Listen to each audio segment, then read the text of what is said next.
प्रधानमंत्री नरेंद्र मोदी ने बिहार से ऑपरेशन सिंदूर पर बोलते हुए आतंकवाद के खिलाफ भारत के दृढ़ संकल्प को दोहराया। उन्होंने कहा कि ऑपरेशन सिंदूर तरकश का सिर्फ एक तीर है और यदि आतंक का फन फिर उठा तो उसे बिल से खींचकर कुचल देंगे। प्रधानमंत्री ने स्पष्ट किया कि आतंकवाद के खिलाफ भारत की लड़ाई कभी नहीं थमी है और नहीं रुकेगी। उन्होंने पहलगाम हमले का जिक्र करते हुए कहा कि उसके बाद आतंकवादियों को कल्पना से बड़ी सजा दी गई। मोदी ने इस बात पर जोर दिया कि भारतीय सेना ने पाकिस्तान के आतंकी ठिकानों को खंडहर बना दिया और जिस पाकिस्तानी सेना को आतंकवादी अपनी सुरक्षा समझते थे उसे घुटनों पर ला दिया। उन्होंने ये भी बताया कि पाकिस्तान के एयरबेस और सैन्य ठिकाने चंद मिनटों में तबाह कर दिए गए। प्रधानमंत्री ने ऑपरेशन सिंदूर में भारत की बेटियों के सिंदूर की ताकत की बात की, जिसे दुनिया ने देखा है।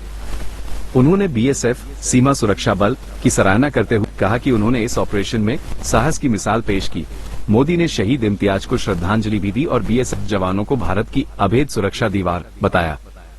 अंत में प्रधानमंत्री ने देश के हर दुश्मन से लड़ने के लिए नए भारत के संकल्प को दोहराया, चाहे वो अंदर हो या बाहर।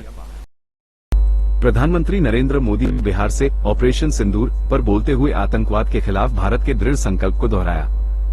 उन्होंने कहा कि ऑपरेशन सिंदूर तरकश का सिर्फ एक तीर है और यदि आतंक का फन फिर उठा तो उसे बिल से खींचकर कुचल देंगे। प्रधानमंत्री ने स्पष्ट किया कि आतंकवाद के खिलाफ भारत की लड़ाई कभी नहीं थमी है और नहीं रुकेगी। उन्होंने पहलगाम हमले का जिक्र करते हुए कहा कि उसके बाद आतंकवादियों को कल्पना से बड़ी सजा दी गई। मोदी ने इस बात पर जोर दिया कि भारतीय सेना ने पाकिस्तान के आतंकी ठिकानों को खंडहर बना दिया और जिस पाकिस्तानी सेना को आतंकवादी अपनी सुरक्षा समझते थे उसे घुटनों पर ला दिया। उन्होंने ये भी बताया कि पाकिस्तान के एयरबेस और सैन्य ठिकाने चंद मिनटों में तबाह कर दिए गए। प्रधानमंत्री ने ऑपरेशन सिंदूर में भारत की बेटियों के सिंदूर की ताकत की बात की, जिसे दुनिया ने देखा है। उन्होंने बीएसएफ सीमा सुरक्षा बल की सराहना करते हुए कहा कि उन्होंने इस ऑपरेशन में साहस की मिसाल पेश की। मोदी ने शहीद इम्तियाज को श्रद्धांजलि भी दी और बीएसएफ जवानों को भारत की अभेद सुरक्षा दीवार बताया। अंत में प्रधानमंत्री ने देश के हर दुश्मन से लड़ने के लिए नए भारत के संकल्प को दोहराया, चाहे वो अंदर हो या बाहर।